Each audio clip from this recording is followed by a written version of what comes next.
Shalom Pak Esra, dalam pengakuan iman rasuli kita percaya adanya kebangkitan tubuh. Di kota besar pada zaman modern ini, banyak orang Kristen yang meninggal dan jenazahnya dikremasi, lalu abunya dibuang ke laut. Apakah mereka juga mengalami kebangkitan tubuh saat Yesus datang pada hari kiamat? Mohon penjelasannya. Ya, Alkitab berbicara tentang kebangkitan orang mati di akhir zaman, dan kebangkitan orang mati di akhir zaman itu berlaku bagi semua manusia. Ya, dalam Kisah pasal 24 ayat 15, aku menaruh pengharapan kepada Allah sama seperti mereka juga, bahwa akan ada kebangkitan semua orang mati, baik orang-orang benar maupun orang-orang tidak benar. Jadi orang jahat atau orang benar, orang percaya tetap bangkit semua. Daniel 12 ayat 2, dan banyak dari antara orang-orang yang telah tidur di dalam debu tanah, itu maksudnya mati, akan bangun, itu bangkit. Sebagian untuk mendapat hidup kekal, sebagian untuk mengalami kehinaan dan kengerian kekal. Berarti dari dua ayat ini, maka semua manusia itu akan bangkit. Tidak bisa ada manusia yang tidak bangkit. Kalau kita membaca dalam Injil Yohanes, dia bilang bahwa orang-orang dalam kubur itu akan mendengar suaranya. Itu untuk ya kondisi normal kan, mati ya dikubur. Nah, tapi itu bukan berarti bahwa yang tidak dikubur tidak bangun. Nah, sekarang orang kremasi itu kan ya dibakar. Nah, banyak orang bilang tidak setuju dengan kremasi karena nanti Tuhan kesulitan ya di dalam membangkitkan tubuh orang itu. Apa sih yang sukar bagi Tuhan? Tidak ada yang mustahil bagi dia. Ya, jadi mau dikremasi atau bagai ini dikubur pun orang-orang zaman Gajah Mada dulu, sekarang mana? Ya, kuburan saya kita tidak tahu di mana lagi, dan tulang-tulangnya juga mungkin sudah hancur semua. Ya, apakah Tuhan kesulitan di dalam membangkitkan mereka? Hayam Wuruk dan jenis-jenis seperti zaman-zaman Plato, Sokrates. Saya pikir ya, kremasi itu masih mudah, masih gampang loh. Tapi coba,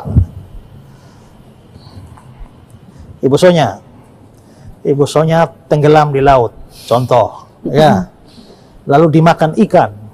Tapi ikan yang makan Ibu Sonya bukan satu saja, ya, dimakan oleh 7 ekor ikan. Lalu 7 ekor ikan ini ditangkap oleh Pak Nelayan.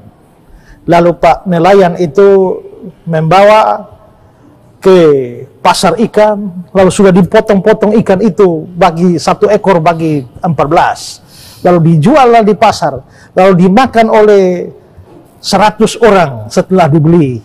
Lalu dari orang-orang yang 100 orang yang makan itu ada yang dimakan buaya. Ya. Nah, sekarang bagaimanakah Tuhan menemukan tubuhnya Ibu Sonya kembali? Bagi pikiran kita memang susah, tapi kan apa sih sulitnya bagi Tuhan? Ya. Susah karena kita pikir ini kalau sudah dimakan binatang, dia sudah menjadi darah dan dagingnya binatang. Ini bagaimana ini? Ini masih bagus lagi dimakan binatang. Orang kena bom. Bom atom zaman Hiroshima Nagasaki meledak di sini 50 km dari jarak itu orang badan meleleh. Ya, itu 50 km. Tapi bom atom Hiroshima Nagasaki itu tidak lawan itu sekarang senjata nuklir sekarang itu.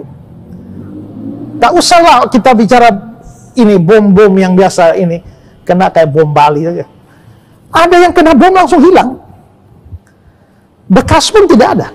Nah, coba pikir bagaimana Tuhan menemukan tubuhnya di akhir zaman. Ya, sukar bagi kita memang karena kita memang tidak maha kuasa, tapi bagi Tuhan yang maha kuasa tidak sukar.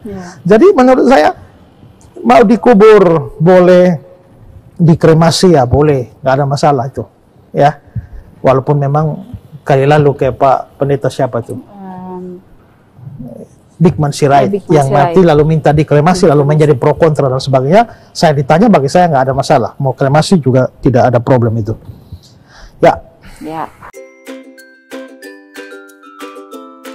Yayasan Karya Bakti Esra Soru atau disingkat KABES hadir sebagai wadah untuk memberitakan Injil dan melayani secara holistik. Yayasan ini didirikan oleh Pendeta Esra Alfred Soru di Kota Kupang, Nusa Tenggara Timur dan bergerak di bidang sosial dan keagamaan. Yayasan ini memiliki visi menjadi lembaga yang mempunyai andil dalam membentuk kekristenan yang gigih dalam memberitakan Injil, serta setia kepada ajaran yang alkitabiah dan melayani secara holistik.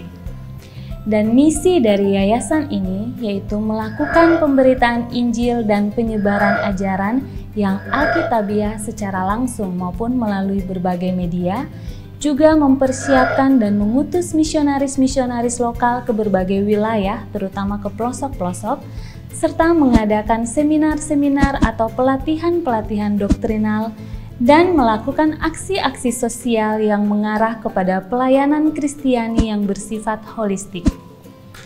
Berikut serangkaian kegiatan yang telah dilaksanakan oleh Yayasan Karya Bakti Esra Soru. Bagi saudara dimanapun berada yang rindu untuk mendukung pelayanan kami, khususnya melalui dukungan dana, maka saudara dapat menyalurkannya ke nomor rekening yang tersedia. Untuk informasi selengkapnya dapat menghubungi Sekretariat Yayasan Karya Bakti Esra Soru melalui nomor berikut ini. Mari beritakan Injil dan melayani sesama dengan kasih bersama Yayasan Karya Bakti Esra Soru. Tuhan Yesus memberkati.